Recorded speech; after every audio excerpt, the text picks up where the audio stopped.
Hello বন্ধুরা, Shweta village food cooking চ্যানেলে আপনাদের সবাইকে আবারও স্বাগত। আশা করছি আপনারা সবাই খুবই ভালো আছেন আর সুস্থও আছেন। তো বন্ধুরা, প্রত্যেক দিনের মতো আজকেও আমি একটা রেসিপি নিয়ে হাজির হয়ে গেলাম। আজকে আমি বানাবো একেবারে নরম তুলতুলে রসালো তালমোহন। এই তালমোহন মিষ্টিটা বানানো কিন্তু বন্ধুরা ভীষণ সহজ, আর মুখে দিলেই কিন্তু মিলিয়ে যায়, এতটাই নরম এবং তুলতুলে হয়।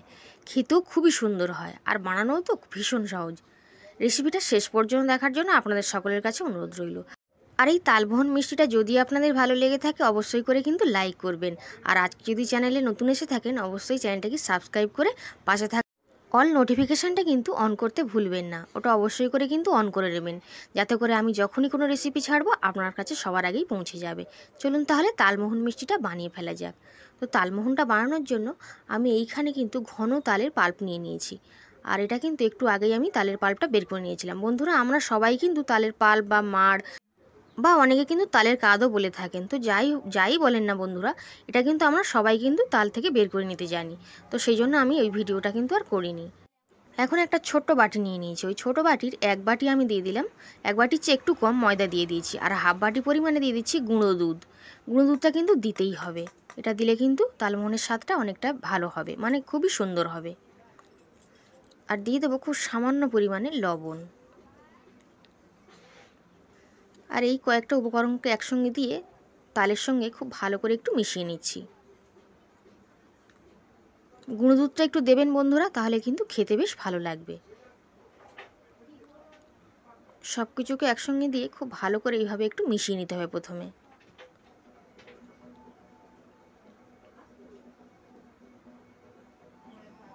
আর এখন আমি গরুর দুধ একটু ফুটিয়ে জাল করে নিয়েছিলাম, একটু ঠান্ডা করে নিয়েছি, হাফ বাটি নিয়ে নিয়েছি। তো সেই দুধটা অল্প অল্প করে দিয়ে এইভাবে কিন্তু মিশিয়ে নেব।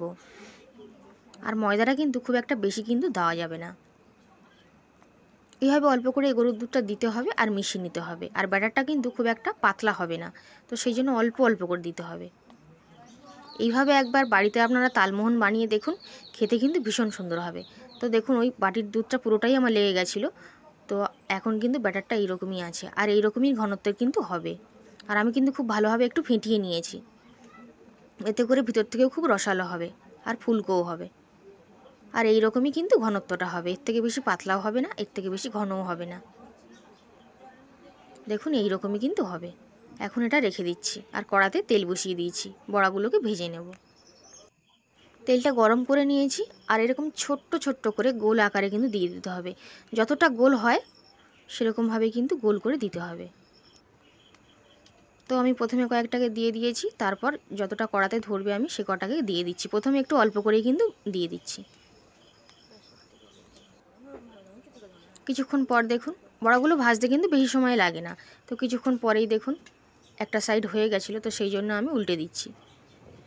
এইভাবে উল্টে পাল্টে দিয়ে হালকা লাল করে কিন্তু ভেজে নিতে হবে। এখন বড়াগুলো দেখুন কালারটা চেঞ্জ হয়ে গেছে এবং হালকা লালও হয়ে গেছে, আর কত সুন্দর গোল গোলও হয়েছে দেখুন। তো এইরকমভাবে আমি তেলটা ঝারিয়ে একটা প্লেটের মধ্যে তুলে নিচ্ছি। তো একটা ব্যাচ আমার ভাজা কিন্তু হয়ে গেল।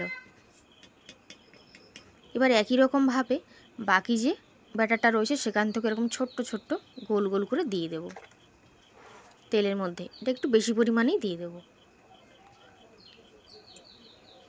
আর যতটা ছোট হবে তত কিন্তু খেতে বেশ ভালো লাগবে, আর অনেকগুলোও হবে।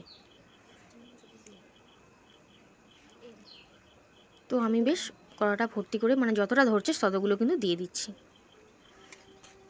এবার কিছুক্ষণ একটু হতে দিতে হবে, 2 থেকে 3 মিনিট পর কিন্তু একটু উল্টে পাল্টে দিয়ে ভেজে নেব।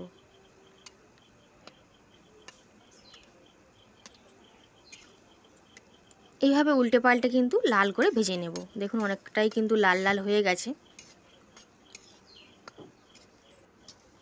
এখন আমি তেলটা ঝারিয়ে কিন্তু তুলে নিচ্ছি। এর থেকে বেশি লাল করার কিন্তু প্রয়োজন নেই, কারণ ঠান্ডা হয়ে গেলে কিন্তু এর থেকে বেশি লাল হয়ে যাবে।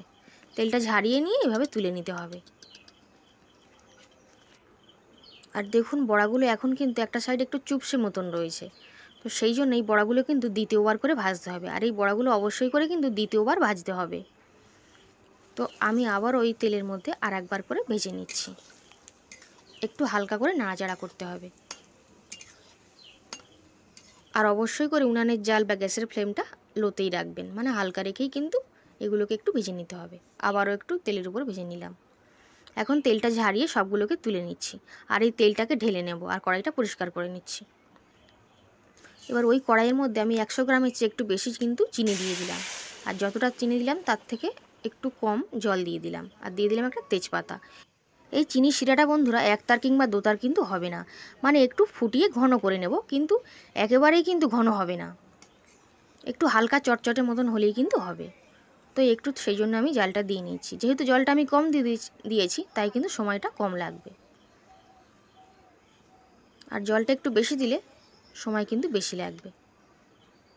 তো দেখুন এখন কিন্তু চিনি শিরাটা চটচটে মতন হয়ে গেছিলো, তাই আমি বড়াগুলোকে দিয়ে দিলাম। বড়াগুলোকে দিয়ে একটু উল্টে পাল্টে নাড়াচাড়া করে নেব। এখন কিন্তু কড়াইটাকে উনান থেকে নামিয়ে নিচ্ছি। কড়াইটাকে উনান থেকে নামিয়ে নিয়েছি, আর এইভাবে খুন্তিটা দিয়ে উল্টে পাল্টে দিচ্ছি, দিয়ে একটা ঢাকনা দিয়ে ঢেকে কিছুক্ষণ পর ফিরে আসব। এইভাবে একটা ঢাকনা দিয়ে ঢেকে কিছুক্ষণের জন্য রেখে দিলাম। আর একটা গামলিতে কিন্তু নিয়ে নিয়েছিলাম 10 থেকে 15 মিনিট কিন্তু এইভাবে ভিজিয়ে রেখেছিলাম। তারপর দেখুন এগুলো সব রসে টইটুম্বুর হয়ে গেছে, আর এই সময় আমি ভালো করে রসটা থেকে ছেঁকে একটা প্লেটে তুলে নিচ্ছি। আর বন্ধুরা অবশ্যই করে কিন্তু 10 থেকে 12 মিনিট বা 15 মিনিটের মধ্যেই তুলে নিতে হবে, তার থেকে বেশিক্ষণ কিন্তু রসের মধ্যে ডুবিয়ে রাখা যাবে না। এখন যতটুকুনি এর সামান্য রস ছিল উপর থেকে কিন্তু একটু দিয়ে দিয়েছিলাম, আর কত সুন্দর দেখতেও হয়েছে দেখুন। আর আপনারা একবার হলেও বাড়িতে বানিয়ে কিন্তু এটা দেখবেন, খেতে কিন্তু ভীষণ ভালো লাগে, আর বানানো তো আপনারা দেখলেন কতটাই সহজ।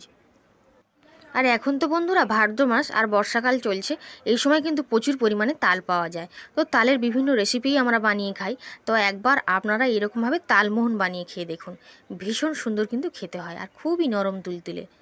তো আমি ক্যামেরাটা ধরার মতন কেউ ছিল না, তো আমি ভেঙে দেখিয়ে দিচ্ছি যে ভিতর থেকেও কতটা সুন্দরভাবে রেডি হয়েছে দেখুন।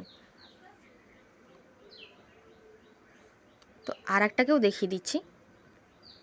আজকে তালমোহনের রেসিপিটা কেমন লাগলো কমেন্ট করে অবশ্যই জানাবেন, ভালো লাগলে অবশ্যই আপনারা বাড়িতে বানিয়ে খাবেন। আজ তাহলে বন্ধুরা এই পর্যন্তই, আবার হাজির হয়ে যাব অন্য কোনো একটা নতুন রেসিপি নিয়ে। ততক্ষণ আপনারা সবাই খুবই ভালো থাকবেন আর সুস্থ থাকবেন। আজ তাহলে আসলাম।